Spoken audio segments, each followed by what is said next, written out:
Olá, me chamo Milena Alves e, com a orientação do professor Eleudo Esteves, do Departamento de Engenharia Civil e Ambiental da UNB, foi desenvolvida a pesquisa sobre análise de suscetibilidade à erosão e aptidão à urbanização na região administrativa do Sol Nascente e Pôr do Sol DF. Dando uma introduzida sobre o assunto, a crescente urbanização nos grandes centros urbanos de forma não planejada faz com que a população precise encontrar lugares para morar e muitas vezes são lugares que não são aptos para moradia. E a ocupação do solo em áreas impróprias é uma das consequências desse crescimento populacional desordenado, que ocasiona uma série de problemas ambientais nas áreas urbanas, como, por exemplo, a impermeabilização do solo, a ocorrência de enchentes, inundações e deslizamentos de terra. A região de estudo da pesquisa faz parte de uma das 33 regiões administrativas do Distrito Federal, conhecida como Sol Nascente e Pôr do Sol. E desde que a região passou de ser zona rural nos anos 90, para então passar pelo processo de loteamento irregular dos terrenos, essa situação acabou se intensificando e, com o passar dos anos, o que gerou um crescimento desordenado, com pessoas vivendo em condições mínimas de infraestrutura.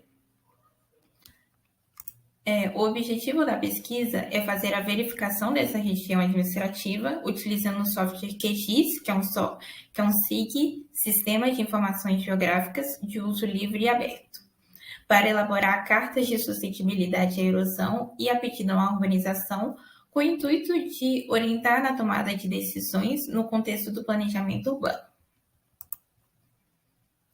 A metodologia adotada baseia-se na realização de cartas geotécnicas em fluxo de detalhamento progressivo. É uma abordagem preventiva e orientativa. E foi aplicado em 3 fases. A primeira fase é a construção da base cartográfica, depois o processamento de modelos numéricos de terreno e as operações cartográficas.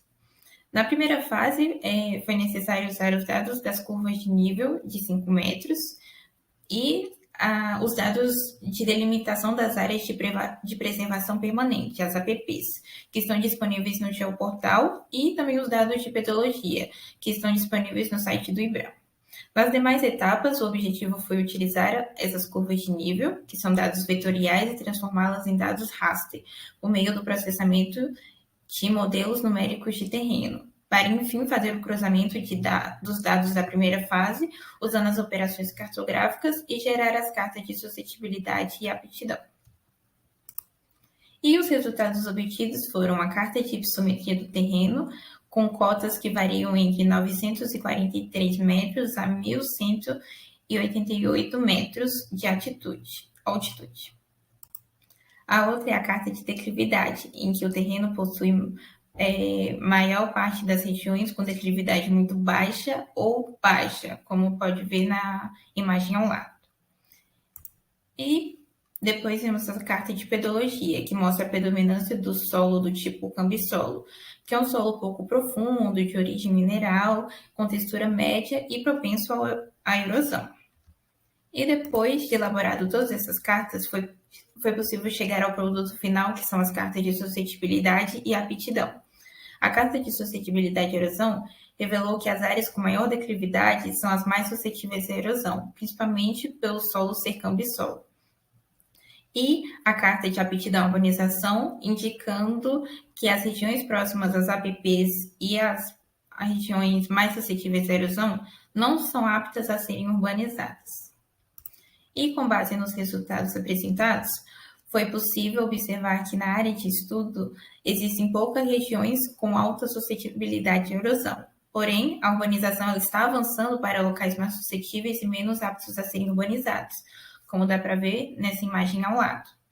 E, sendo assim, é necessário uma certa atenção para essa população que está em zonas de perigo.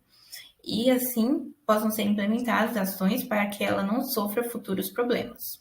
Por fim, foi possível concluir que a metodologia utilizada é apropriada e eficiente para orientar a tomada de decisão na gestão do planejamento urbano.